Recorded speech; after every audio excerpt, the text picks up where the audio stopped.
돈 되는 복지뉴스. 안녕하세요. 돈 되는 복지뉴스입니다.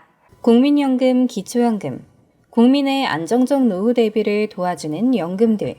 이 연금들 참 말이 많죠. 고령화 사회가 점점 가속화되며 노인 인구는 느는데 연금 고갈 시점은 약 30년 뒤인 2055년으로 앞당겨졌고, 이와 동시에 노인 빈곤율 또한 상승했습니다. 게다가 저출산과 경제성장률 둔화, 저조한 국민연금 수익률까지 겹쳐 악영향을 주고 있습니다. 그래서 사람들이 저마다의 의견을 내지만 해결책이 쉽게 나오지 않고 사회적 합의도 쉽지가 않습니다. 그럼 다른 나라들은 어떨까요? 다른 나라에서는 연금에 대해 어떻게 인식하고 있을까요? 오늘은 대표적으로 연금을 잘 운용하고 있는 나라인 캐나다의 연금 개혁에 대해 말씀드리겠습니다. 캐나다의 연금은 3층으로 이루어져 있습니다.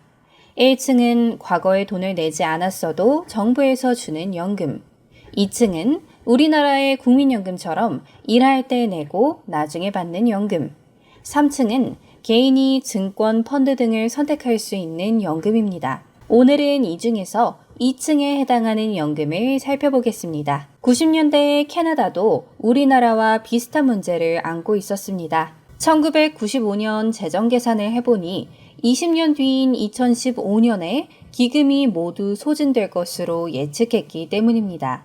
보험료를 인상할 수밖에 없는 상황이었죠. 이 상황에서 캐나다 정부가 꺼낸 카드는 바로 공공협의입니다. 연금 고갈이 예측된 1995년으로부터 약 1년 뒤인 1996년에 연방정부와 주정부가 2달간 18개 도시에서 국민을 대상으로 공공협의를 진행했습니다. 연방정부는 공공협의에서 당시 연금 재정에 어떤 문제가 있는지 자세히 설명하고 국가에서 최대한 할 수 있는 조치를 국민들에게 투명하게 공개했습니다. 이 과정에서 몇 개의 주가 보험료 인상에 반대했지만 협상 끝에 결국 최종 합의안 도출에 성공했고, 캐나다 전체 인구의 80%를 가진 8개 주가 보험료 인상에 동의했습니다. 그래서 이 공공협의를 통해 캐나다의 보험료율은 5.6%에서 9.9%로 인상되었고, 현재는 11.9%로 인상되었습니다. 이 과정에서 캐나다 정부가 얻은 것은 연금 재정뿐만이 아닙니다. 캐나다 국민의 연금에 대한 신뢰가 가장 큰 이익일 것입니다.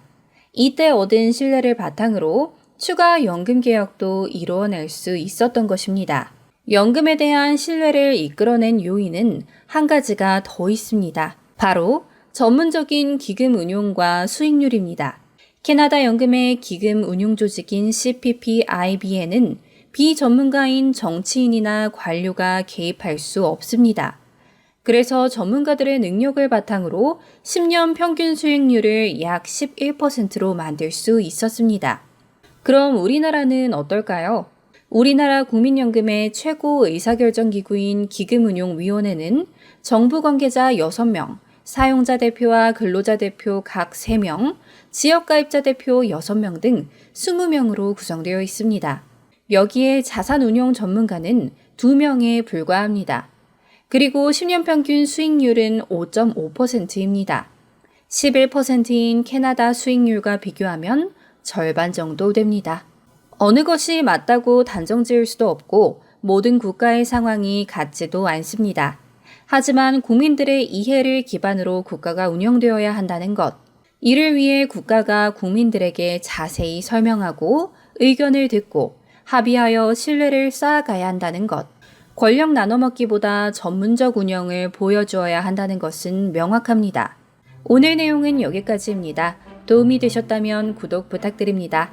구독자님들 행복하고 건강한 한 주 보내시길 바라겠습니다.